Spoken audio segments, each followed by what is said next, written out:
Welcome to our class Deep Insights. Relationship between education and sociology. ତାହେଲେ ଶିକ୍ଷା ଓ ସମାଜ ବିଜ୍ଞାନ ମଧ୍ୟରେ କ'ଣ ସମ୍ପର୍କ ରହିଛି ତାକୁ ବର୍ତ୍ତମାନ ଆମେ ଡିସ୍କସନ୍ କରିବା। ତ ଶିକ୍ଷା ଓ ସମାଜ ବିଜ୍ଞାନ ଗୋଟିଏ ମୁଦ୍ରାର ଦୁଇଟି ପାର୍ଶ୍ୱ ବୋଲି କହିବା ଯଥାର୍ଥ ହେବ। ଶିକ୍ଷା ଏକ ଜୀବନବ୍ୟାପୀ ପ୍ରକ୍ରିୟା ଯାହାକି ସାମାଜିକ ପାରସ୍ପରିକ କ୍ରିୟା ମାଧ୍ୟମରେ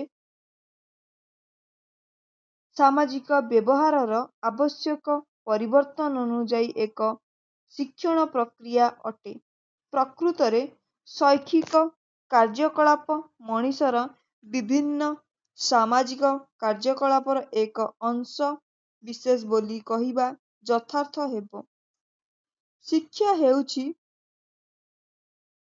ଶିଶୁମାନଙ୍କୁ ସାମାଜିକୀକରଣ କରିବାର ଏକ ଶ୍ରେଷ୍ଠ ସାଧନ। ଶିକ୍ଷା ସାମାଜିକ ବ୍ୟବସ୍ଥା ସମାଜର ଏକ ମୁଖ୍ୟ କାର୍ଯ୍ୟ ହୋଇଥିବା ବେଳେ ସମାଜ ବିଜ୍ଞାନ ସାମାଜିକ ବ୍ୟବସ୍ଥାର ଗଠନ ପ୍ରଣାଳୀ ଓ କାର୍ଯ୍ୟଗୁଡ଼ିକୁ ଅଧ୍ୟୟନ କରିଥାଏ।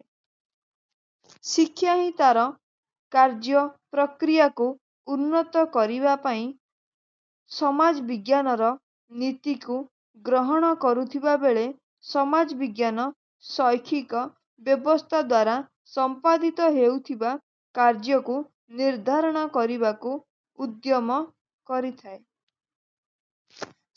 ଶିକ୍ଷା ବ୍ୟବହାରିକ ଦିଗ ହୋଇଥିବା ବେଳେ ସମାଜ ବିଜ୍ଞାନ ତାତ୍ତ୍ୱିକ ଦିଗ ଅଟେ। ଶିକ୍ଷା ସମାଜ ବିଜ୍ଞାନ ଦ୍ୱାରା ଉପସ୍ଥାପିତ ଆଦର୍ଶ ଓ ମୂଲ୍ୟବୋଧକୁ ବଞ୍ଚାଇ ରଖିବା ନିମନ୍ତେ ଚେଷ୍ଟା କରିଥାଏ। ଶିକ୍ଷା ହିଁ ସାମାଜିକ ଓ ସାଂସ୍କୃତିକ ପରମ୍ପରାକୁ ସଂରକ୍ଷଣ କରିଥାଏ ଯାହାକି ସମାଜ ବିଜ୍ଞାନ ଦ୍ୱାରା ସମ୍ପୂର୍ଣ୍ଣ ଭାବେ ଅଧିକୃତ ଅଟେ। ଶିକ୍ଷା ହିଁ ସମାଜ ବିଜ୍ଞାନ କ୍ଷେତ୍ରରେ ପରିବର୍ତ୍ତନ ଓ ସଂସ୍କାର ଆଣିଥାଏ। ଶୈକ୍ଷିକ ବ୍ୟବସ୍ଥାର ଉନ୍ନତି ନିମନ୍ତେ ଶୈକ୍ଷିକ ବ୍ୟବସ୍ଥା ହିଁ ସମାଜ ବିଜ୍ଞାନ ଦ୍ୱାରା ପ୍ରସ୍ତୁତ ଓ ବିକଶିତ ଆଇନ ଓ ନୀତି ନିୟମକୁ ଗ୍ରହଣ କରିଥାଏ ଏବଂ ବ୍ୟବହାର କରିଥାଏ।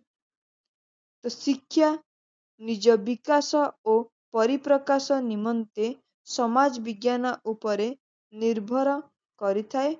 ଏହି ଦୃଷ୍ଟିକୋଣରୁ ଶିକ୍ଷା ଓ ସମାଜ ବିଜ୍ଞାନର ସମ୍ପର୍କ ଅତ୍ୟନ୍ତ ନିବିଡ଼ ବୋଲି କହିଲେ ଅତ୍ୟୁକ୍ତି ହେବ ନାହିଁ। ତ ଆଜି ଆମେ କ'ଣ ପଢ଼ିଲେ? Relationship between education and sociology. ତ ସମାଜ ବିଜ୍ଞାନ ଓ ଶିକ୍ଷା ମଧ୍ୟରେ ଥିବା ସମ୍ପର୍କ। ତ ଆଜି ପାଇଁ ଏତିକି ଥିଲା। Thank you.